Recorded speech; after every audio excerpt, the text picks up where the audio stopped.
Assalamu alaikum. How are you, dear students? I hope that all of you will be fine. Definitely, you know me.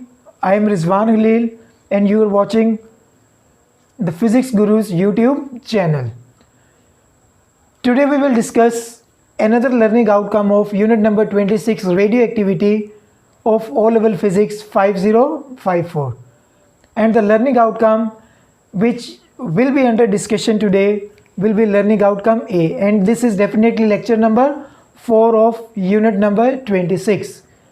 As per the statement of learning outcome A, describe the detection of alpha particles, beta particles and gamma rays by appropriate methods.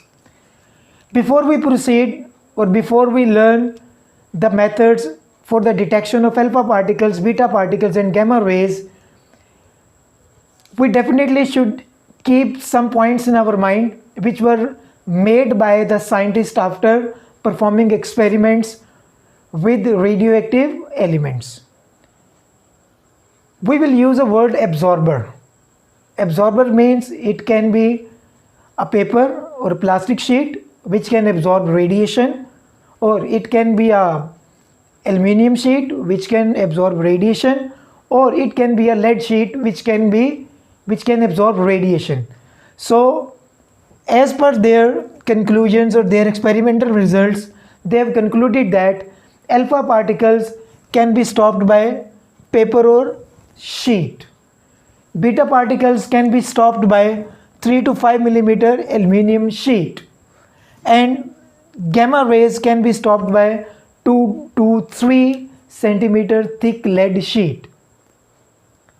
So alpha particles can be stopped by paper or plastic sheet, beta particles can be stopped by 3 to 5 millimeter aluminium sheet, and gamma rays can be stopped by 2 to 3 centimeter thick lead sheet.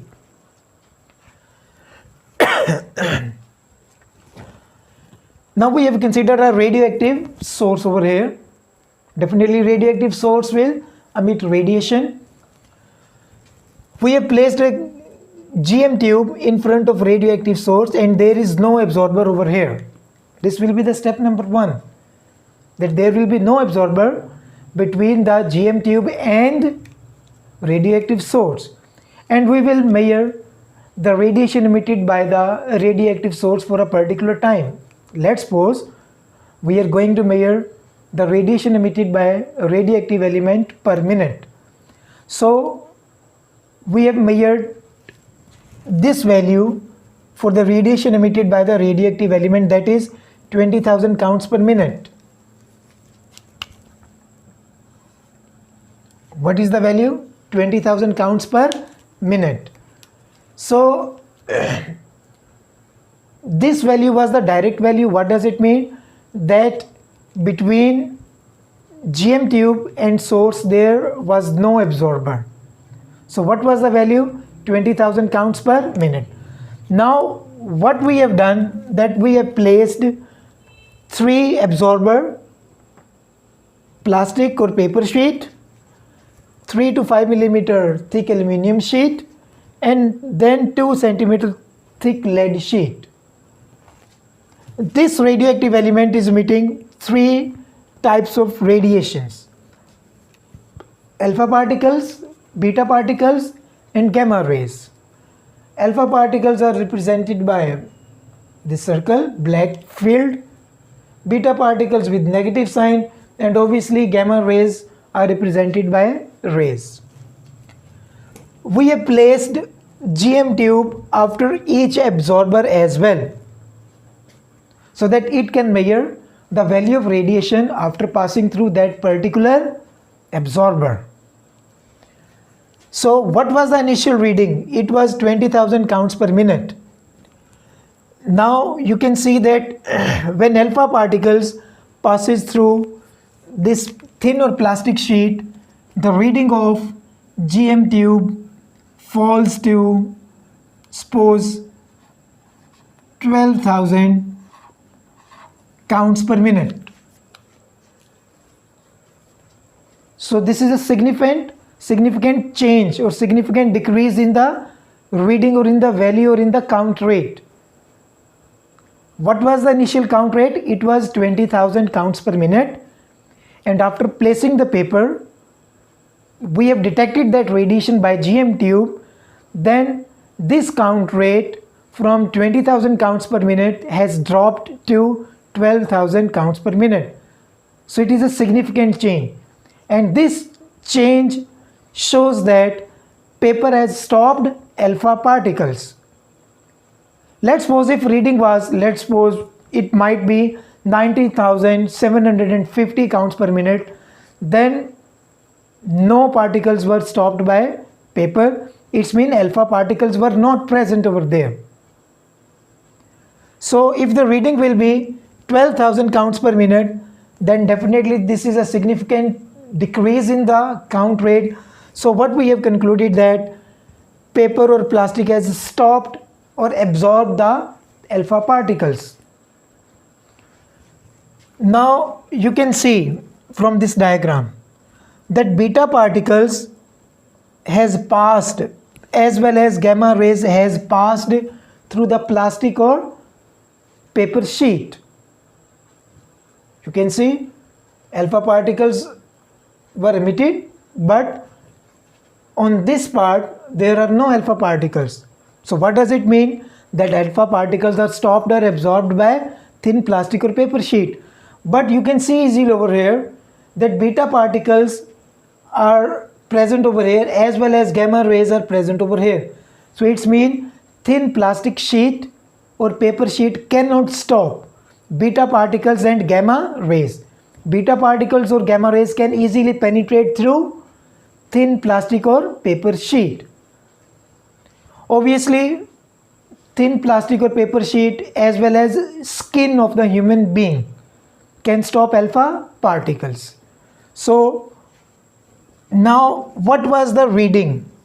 It was 12,000 counts per minute. Before these radiations passes through aluminium sheet, we have again placed GM tube on the other side of the absorber or on the other side of the aluminium sheet. Now again we are going to measure the count rate per minute when radiation is supposed to pass through aluminium sheet, and let's suppose the reading was 7,000 counts per minute. So again this is a significant decrease.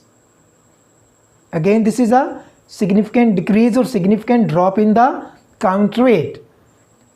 So this drop in the count rate shows that beta particles are stopped by aluminium sheet, because we have already studied that scientists have made some sort of conclusions that alpha particles can be stopped by thin plastic sheet or paper sheet, beta particles can be stopped by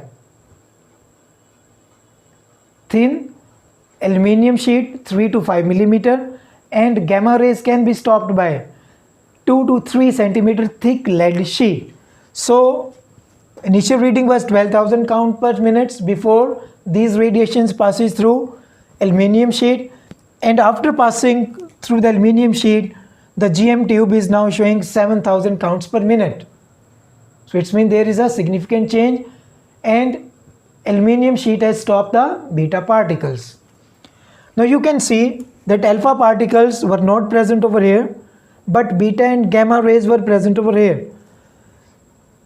It means paper cannot stop beta particles and gamma rays. But in this third region, definitely alpha particles will be not here because they were stopped by the paper over here. Beta particles were present over here, but now there is no beta particles over here because this significant decrease shows that beta particles are now stopped by aluminium sheet. But now you can see that gamma rays are even present in this stage or in this phase or in this part. So it's mean that we can make one conclusion that gamma rays cannot stopped by the paper or sheet as well as aluminium sheet. Gamma rays can penetrate or can passes through paper or plastic sheet as well as aluminium sheet. Now what was the initial reading? It was 7000 counts per minute. So we have placed another GM tube over here on the other side of the thick lead sheet, and again when we have measured the value when radiation was passing through the thick lead sheet, then its reading was suppose 290 counts per minute. What was the initial reading? 7000 counts per minute. Now what is the final reading? It is 290 counts per minute.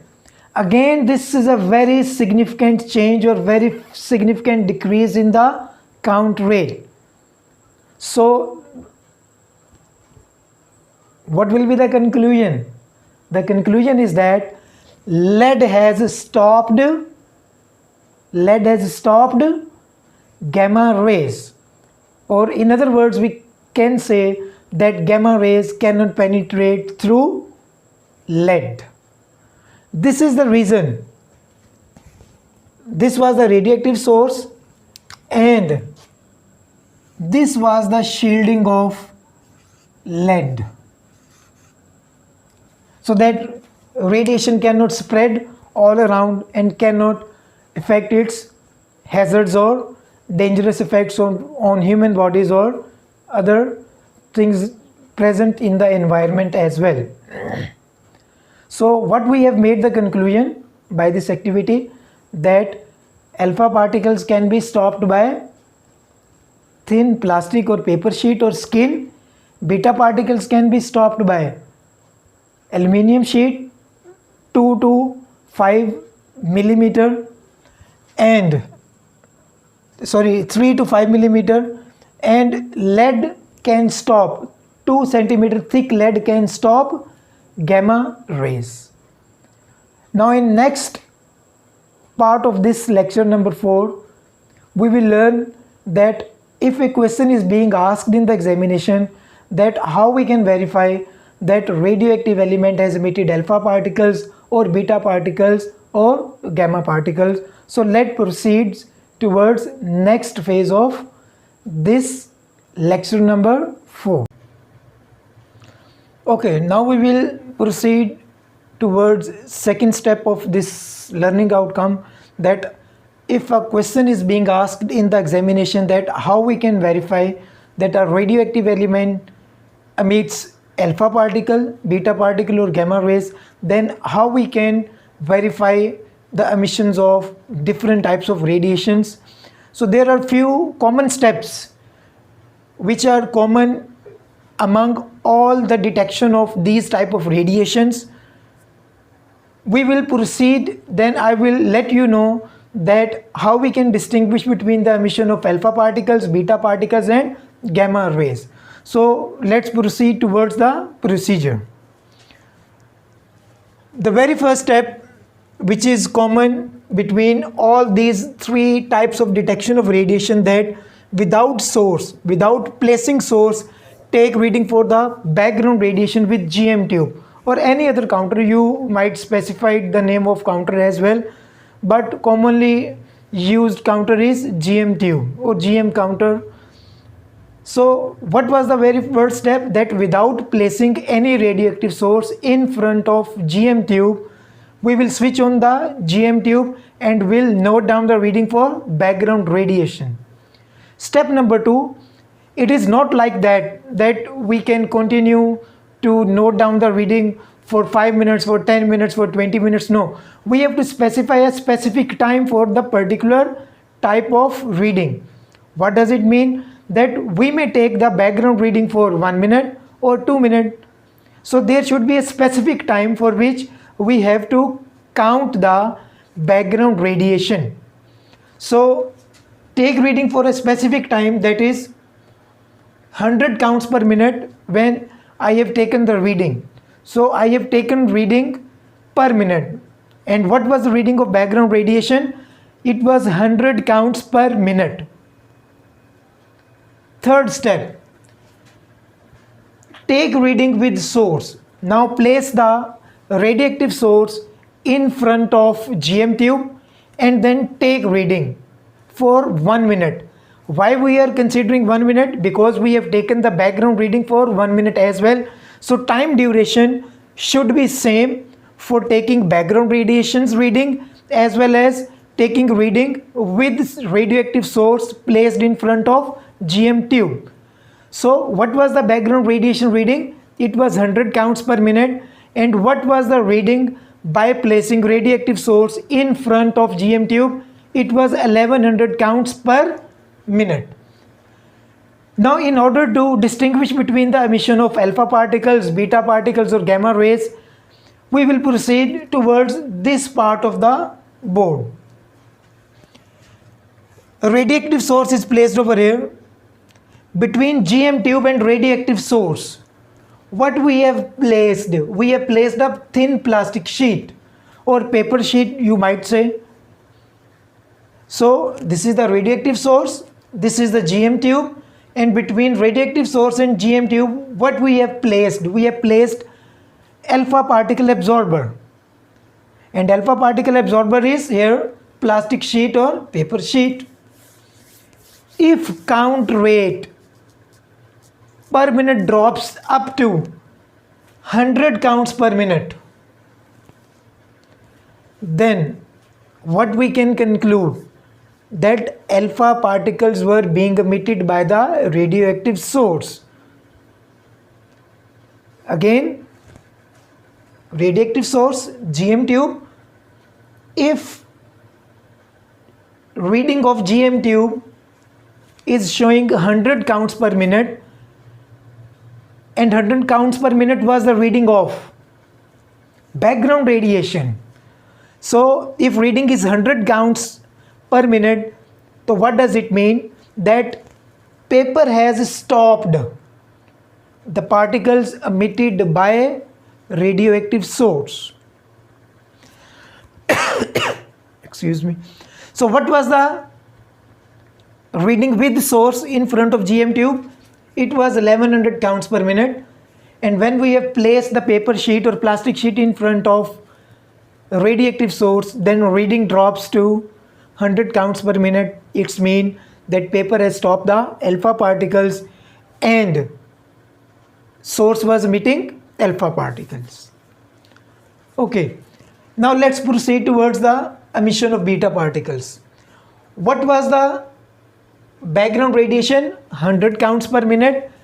And what was the reading with the source?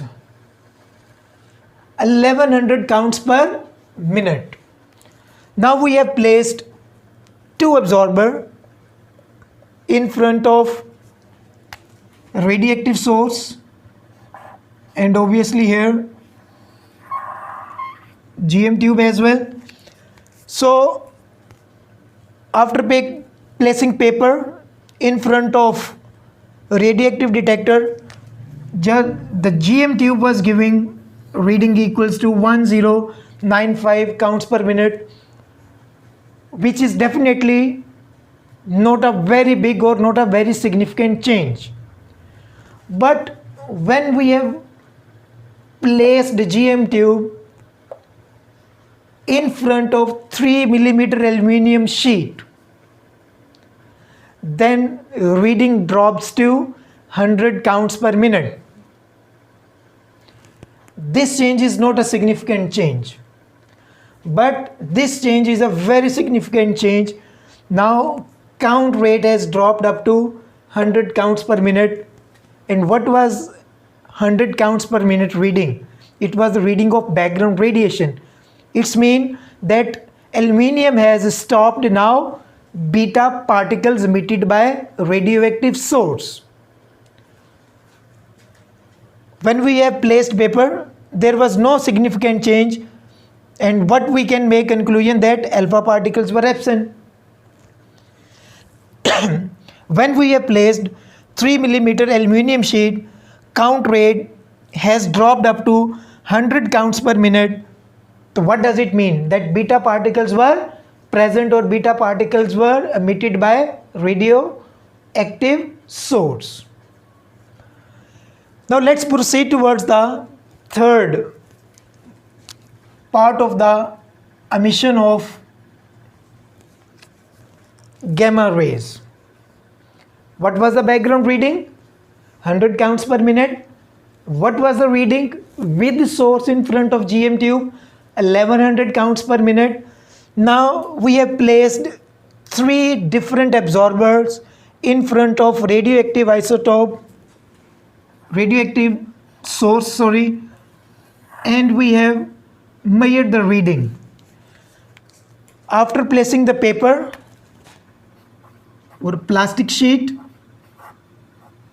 the reading was 1095 counts per minute. Obviously the reading varies or changes due to random emission property of the radiation. And when we have placed the aluminum sheet, the reading was 1090 counts per minute. So these two readings were not a significant change in the value. But when we have placed 2 centimeter thick lead sheet in front of radioactive source, then its reading has been dropped up to 100 counts per minute. And what was the 100 counts per minute? It was the reading of background radiation. It was a reading of background radiation. So it's mean that lead has now definitely stopped gamma rays. So what we can make conclusions over here, that when we have placed the paper, there was no significant change, so alpha particles were absent. When we have placed a 3 millimeter aluminum sheet, no significant change, so beta particles were absent. But when we have placed 2 centimeter lead sheet in front of radioactive source, then reading count rate or reading was 100 counts per minute, which was equals to background radiation, and which provides us the evidence that gamma particles were present only. Okay, if reading was 1095 counts per minute, then here we can make conclusion that both beta and gamma rays can be present. If after placing paper, reading was not changed at all, or there was very less change in the reading of the count rate, then we may conclude that both beta and gamma rays are present. Rather, beta particles and gamma rays are present. So from here, when there was no again change or no significant change in the count rate, then definitely we may conclude that now only gamma rays were emitted by the radioactive source. So I hope that you got it. So whenever a question is being asked in the examination regarding the emission of alpha particles verification or beta particles verification or gamma rays emission verification, then which steps we have to follow? Take background reading without source, take reading for a particular time, take reading with source, and then place absorber and observe the reading. If after placing paper there is a significant drop and reading is equal to background reading, then alpha particles were emitted. If after placing paper there is no change, then it's mean alpha were absent and beta or gamma can be present. So after placing aluminum sheet, if there is a reading which is equals to background radiation, then it's mean only beta particles were present. And after placing thick lead sheet, if value drops equals to background radiation, it's mean now gamma rays were present. So I hope that now you will be able to understand this learning outcome. If there are any questions regarding these learning outcome, then you are most welcome to write questions in comments, and definitely the physics gurus will answer those questions. Thank you very much. Goodbye. Assalamu alaikum.